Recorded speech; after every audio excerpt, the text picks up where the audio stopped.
Isa nga po mga ka-one stories ang Los Angeles Clippers sa maituturing nating pinakamaswerteng team sa dami ng kanilang nagawang move at nakuhang bagong player sa free agency na siyang literal nagpalakas ng todo sa lineup.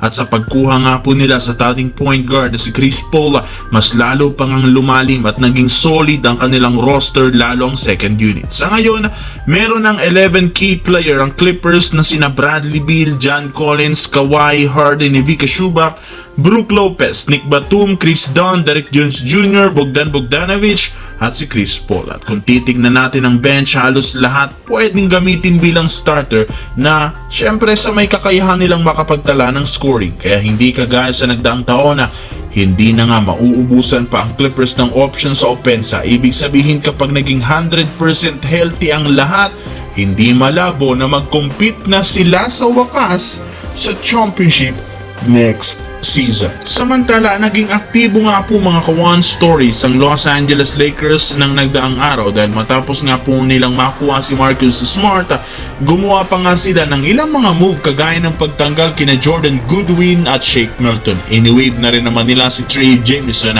para makabuo ng bakanting pwesto para mapapirma ang dalawang two-way player na sina Christian Coloco at si Chris Manon. At kasunod ng ginawang ito ng team, meron ng 15 players ang hawak nila ngayon at syempre kailangan pa nga nilang kumuhang muli ng mga bagong malalaro sa mga susunod na linggo. Ibinulgar na rin naman ng team, meron pa rin naman silang ilang mga bagay na balak i-improve o baguhin sa kasalukuyang lineup at isa sa mga pinag-iisipan ditong gawin ay ang pagkuha kay Drew Holiday mula sa Portland Trail Blazers. In fact, as of now, ang Lakers ang front runner sa pagkuha sa kanya.